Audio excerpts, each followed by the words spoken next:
Everyone has a story, but some have missing or shuffled chapters in the beginning that make it difficult to understand throughout the rest of the book we call life.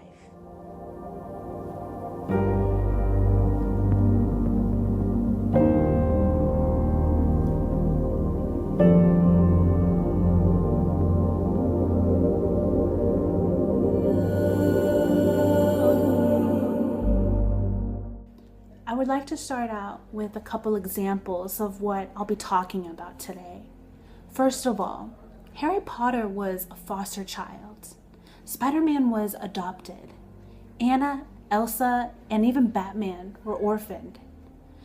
All of these great fictional characters who we are pretty familiar with, who were hurt from their conditions, who influenced other books and films, were all either fostered, adopted, or orphaned.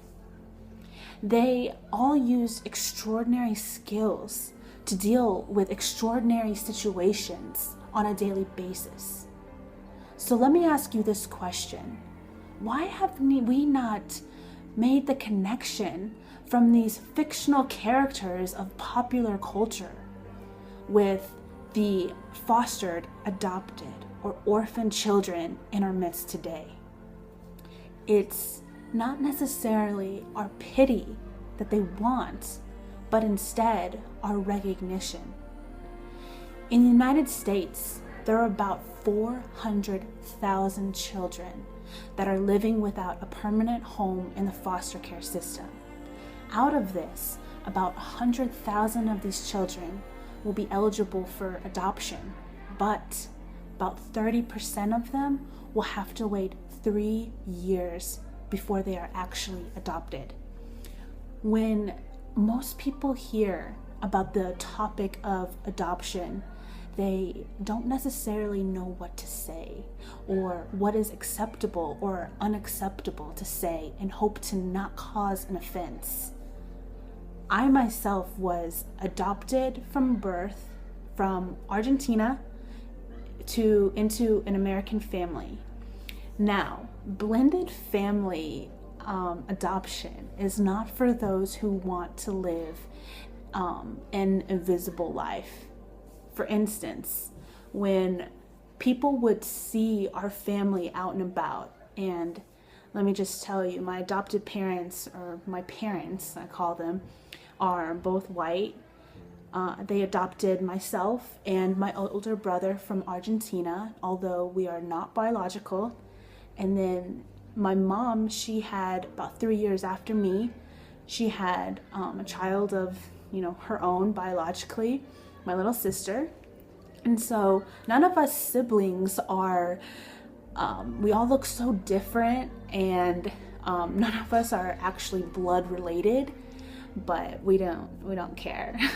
So, for instance, when people would see our family out and about at the mall or out shopping or something like that, they would often stare at us and try to figure out, who was who, or whether or not we were one family or simply just close friends.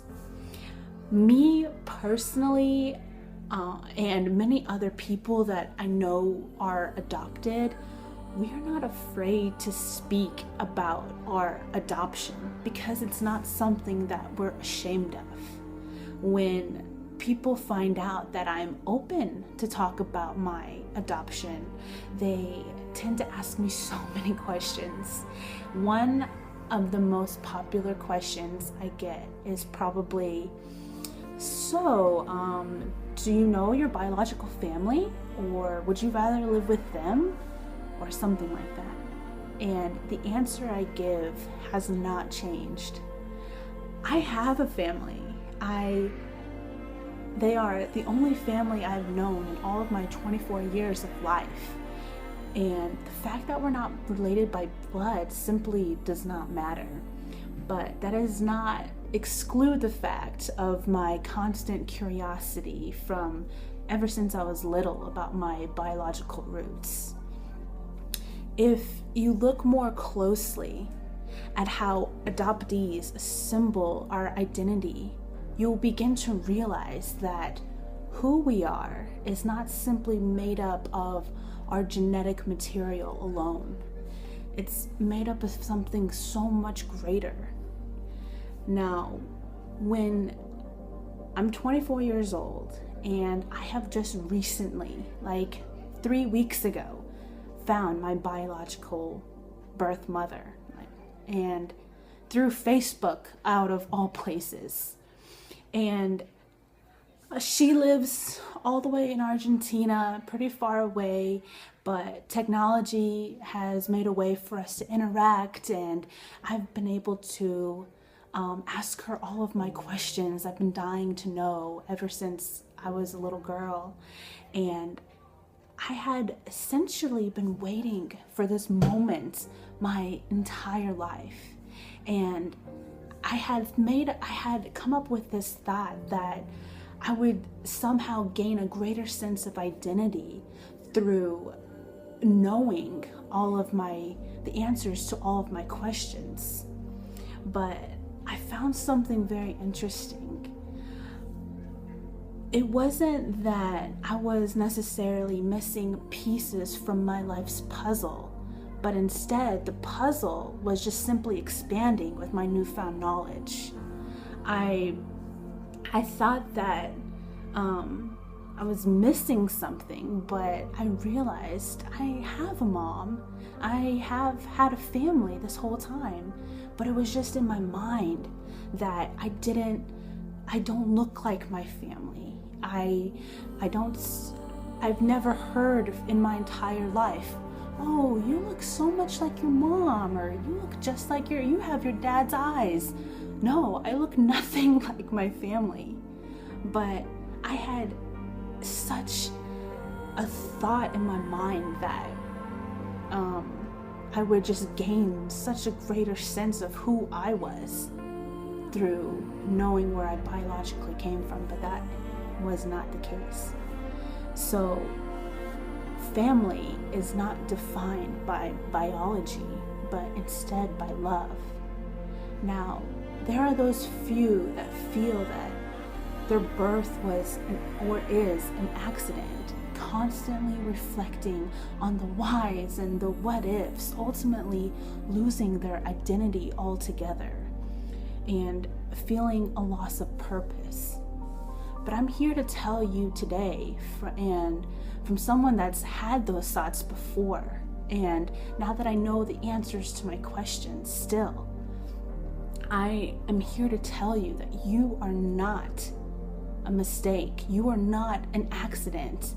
Whether you are a foster child or an adopted person or an orphan or none of the above, I'm here to tell you that you have purpose. You have a unique identity within yourself. And going back to your biological roots doesn't necessarily define your identity. You define who you are. So why does it matter so much to me?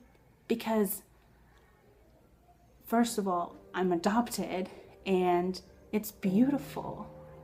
And I want other people to know, whether you're adopted or are in the foster care system or anything like that, that you are so incredibly loved through, and it doesn't have to be a family biological love, but those around you. If you allow yourself to be open and transparent and allow yourself to love yourself and love those around you, that's what it's all about. There's a great quote that I heard, and it says, adopting one child won't change the world, but for that child, the world will change. Thank you.